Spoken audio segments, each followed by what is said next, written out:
Quite a few years ago, I was at a little gift shop in Lahaina on Maui on vacation. And I was in the middle of a cancer battle. I was in the middle of transitioning from one position or one company to another at work.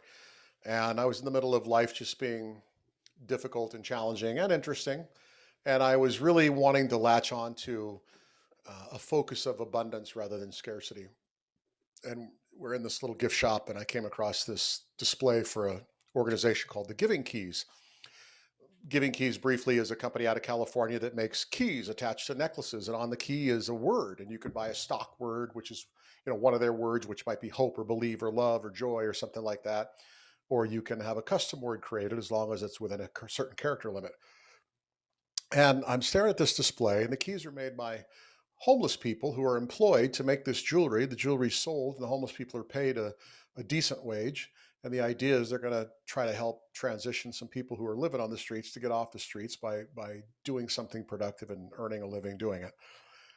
Anyway, I saw this display. I love the idea, and the concept of the Giving Keys is you buy your key with your word on it, and you wear it, and you kind of focus on it as long as it's meaningful and important to you. And then at some point, if it's not, you buy a new word, whatever. But the idea is that when you come across somebody who might need your word, you give them your key. And whether they choose to wear it as a piece of jewelry or put it in a drawer, just hang it on a display somewhere and think about it, the idea is that you have seen a need and met a need, and they've received the gift of your word. What they do with it after that is their story, and it's not really up to you to try to make it more significant to them than it is. But I purchased my key. It said believe. I wanted to believe in me. I wanted to believe in opportunity. I wanted to believe in abundance. I wanted to believe that I was going to survive my cancer battle.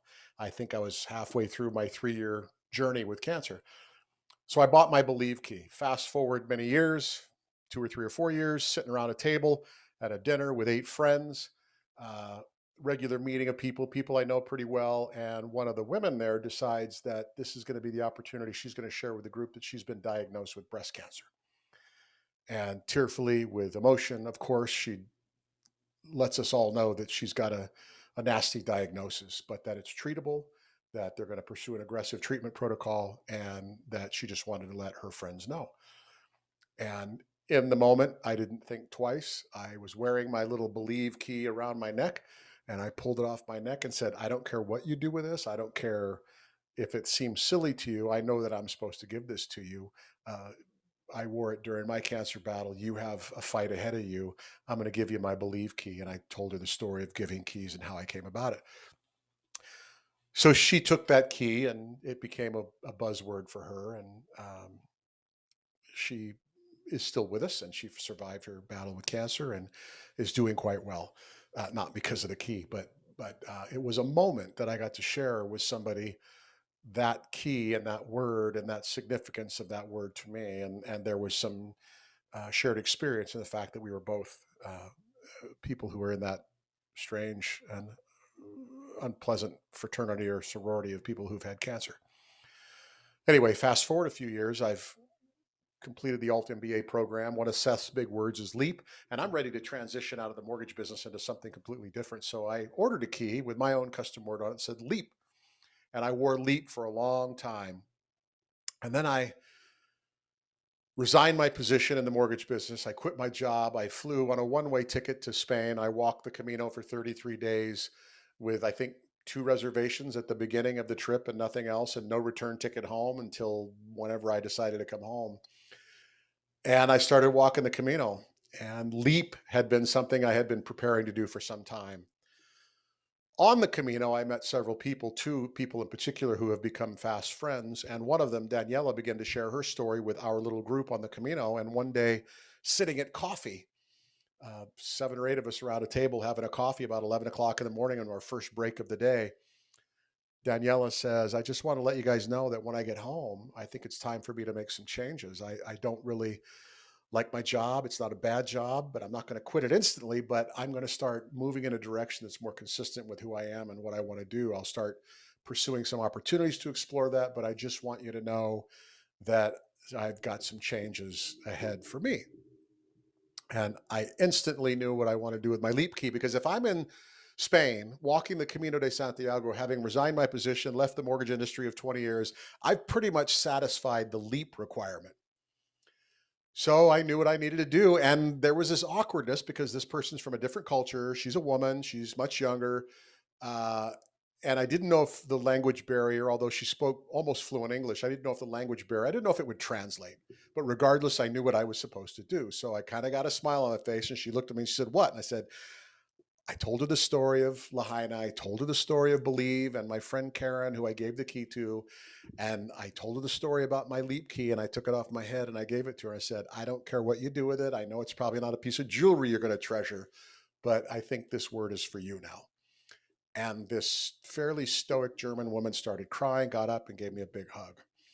Well, the backstory to that is Daniela and David and I, these three people, became really fast friends. And we all shared stuff about why we were there and what was going on in our lives. And we shared some pretty vulnerable stuff along the way. And I talked a bit about my past, my contentious relationship with my father, and the way that led me to act out in some ways that weren't necessarily productive or healthy or positive.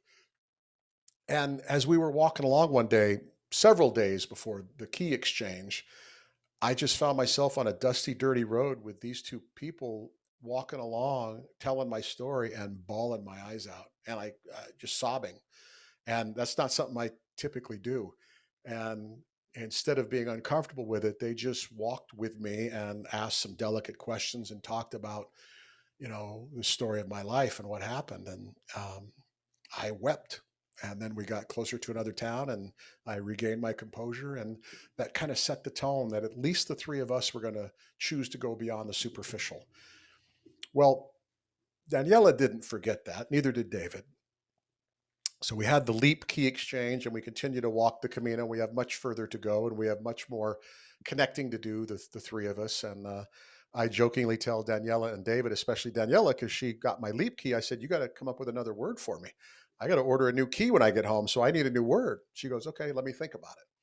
So we walk and we walk and we walk. And 33 days later, we're in Santiago de Compostela. We walked 500 miles, most of it together. This group of 10 or 12 or 13 of us, in particular, the three of us kind of became the three amigos.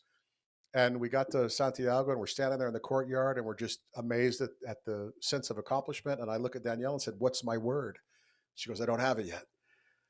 So on the last day, when everybody was headed home, she told me that she had my word. And she speaks English almost fluently. Of course, she speaks German because she's from Germany, and she speaks Spanish fluently. Her husband was from Venezuela, Latin American dude, and she speaks Spanish fluently. She said, "Are you okay with a Spanish word?" I said, "Sure, as long as I know what it means." She said, "Your word is perdonar." She handed me a piece of paper with it written out on it. Perdonar, perdonar. And pretty easy to see the word pardon in there.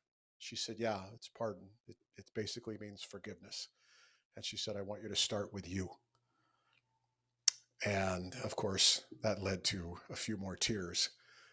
And it was an incredibly powerful experience in verbalizing grief and regret and the past and sharing that with another person and being heard by that other person, being heard so well that when the opportunity came for them to speak back into my life, they did so in such a powerful and meaningful way. And to this day, because I still don't always do it effectively, I have my key that says, oops,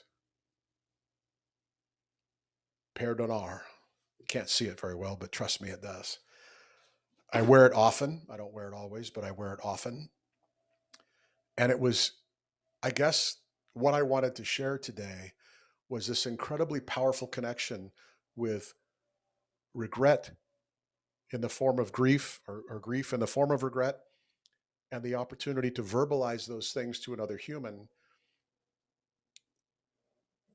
Neither Daniela or David were people from which I needed forgiveness, but they both allowed me to share my story. And then I was obviously a recipient to their stories. And later on, received such an incredible gift from having been willing to take the time to share that story, to deal with that grief in the form of regret, and to experience such a profound connection and healing, and to get my new word, perdonar, forgiveness. And I will never forget her saying, as she gave me that word, start with Kirk. And I have tried to remember that all of these days since that time in September of 2019. And I know it's a long video today, but that's what I wanted to share today.